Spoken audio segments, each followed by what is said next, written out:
चाहे वो कांग्रेस आप हमें का कार्यालय हो। अभय जी, मैं सहारा के उन कर्मियों के बारे में जानना चाहता हूं, उन कर्मचारियों के बारे में जानना चाहता हूं जिन्होंने करोड़ों बनाए हैं, जिन्होंने करोड़ों बनाए हैं और वो दुम दबा करके अभी छुपा हुआ है। उनके खिलाफ क्यों नहीं आप लोग मुखर होकर के नाम लेकर के बोलिए कि किस किस व्यक्ति ने कमीशन खाया, किस व्यक्ति ने करोड़ों कमाए और कैसे निवेशकों को गुमराह करके इक्का दुक्का आदमी हर सेंटर में माला माल हो गया। उनको पकड़िए, उनको पकड़िए, मैं कह रहा हूं आपको, उन बेईमानों को पकड़िए जिन्होंने निवेशकों को गुमराह किया। उनको पकड़ने की बारी आ रही है।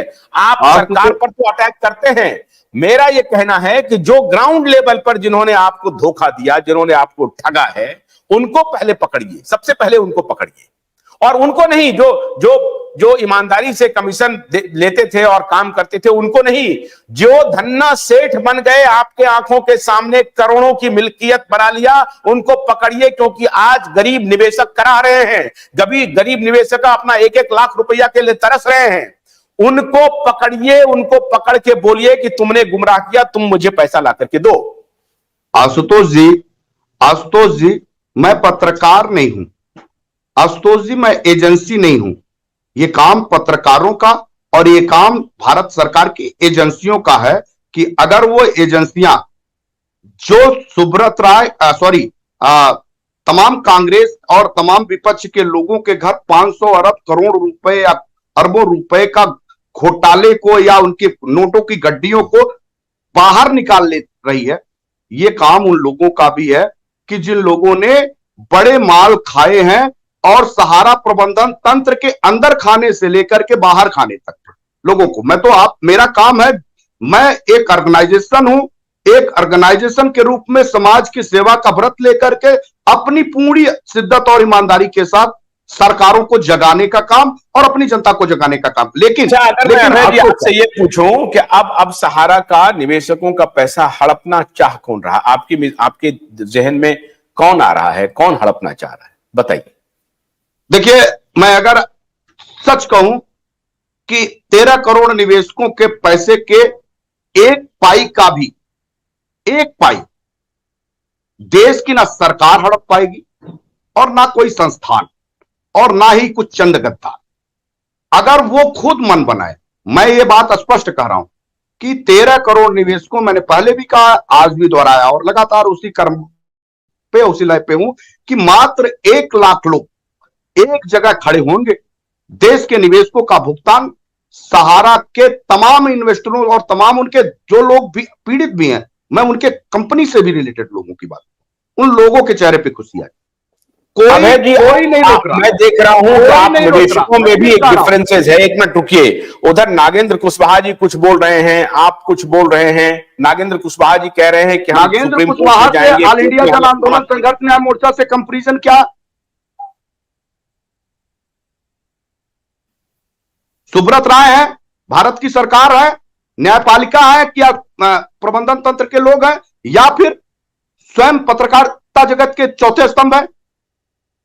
उनसे इस विषय पे हम लोगों की बात ही नहीं है। हम ऐसे लोगों की बात ही क्यों करें जिन लोगों ने देश के लोगों को गुमराह करना शुरू किया हो, जिन लोगों ने देश के लोगों में न्यायपालिका कार्यपालिका के नाम पे लोगों को गलत तरीके से ब्रीफ करना शुरू किया हो, जब देश एक समय जाग के आंदोलन करने की तैयारी करके अपने पैसे के भुगतान के बेहद करीब पहुंचा हो, ऐसे लोग जब देश में लोगों को गुमराह करते हो, मैं आपके मन से ही पूछ लेता हूं कि देश के लोगों को सुप्रीम का आपने नाम ले लिया, देश के लोगों को सुप्रीम कोर्ट के कहने के नाम पे उन्होंने लोगों से पैसे वसूल किए। 3.5 लाख से ऊपर ऑल इंडिया जन आंदोलन संघर्ष न्याय मोर्चा के संगठन का पैसा उन्होंने अपने पास रखा, लेकिन आज तक 9 महीने में बच्चा पैदा हो जाता, उनका पीआईएल नहीं लग पाया उनका पीआईएल। और पीआईएल है का, एक तरफ वो कहते हैं कि मैंने देश के बड़े नामी गिरामी सुप्रीम कोर्ट के वकील को प्रशांत भूषण का नाम लेते नजर आते हैं कि हमने प्रशांत भूषण को अपना वकील कर लिया। दूसरी तरफ वो जो अपने ग्रुपों में डाल रहे हैं, वो कोई अखिलेश कुमार के नाम का पे 5 लाख की रिसीविंग दिखा रहे हैं। तीसरी बात यह है, आप लोगों को गुमराह करते हुए ये कह रहे हैं कि हमारा मामला जो है, अब पहले हाई कोर्ट में पंचिंग होने, व्हाट यू मीन पंचिंग? ये पंचिंग शब्द नया नया आया है कानून में, मुझे समझ में नहीं आ रहा, पहली चीज। और दूसरी चीज, अब लोगों को ये भी कहते नजर आ रहे हैं कि अब हम सीआरसी को सीआरसी में पिटीशन दाखिल कर रहा हूं। आपने कभी सुना है कि पिटीशन दाखिल करने का कौन सी वैधता है, कौन से कानूनी एंगल में लिखा हुआ? कोई सीआरसी में पिटीशन, सीआरसी कोई कोर्ट है क्या? सीआरसी कोई कानून है क्या? सीआरसी में एप्लीकेशन मूव कराए जा सकते हैं, उनसे सवाल जवाब किया जा सकता है, भारत सरकार का एक अंग है वो। वहां कानून और वहां सुप्रीम कोर्ट बैठी है क्या, हाई कोर्ट बैठी है क्या? किस तरह देश के लोगों को गुमराह कर रहे हैं? मुझे इस बस्ता पे मत ले आइए, क्योंकि ये डिबेट हम इस नाते नहीं कर रहे हैं। हम इस डिबेट को इस नाते कर रहे हैं कि 13 करोड़ इन्वेस्टर और 12 लाख कार्यकर्ताओं का अब भुगतान क्रांति के लिए अपने करोड़ों का समय आ गया है।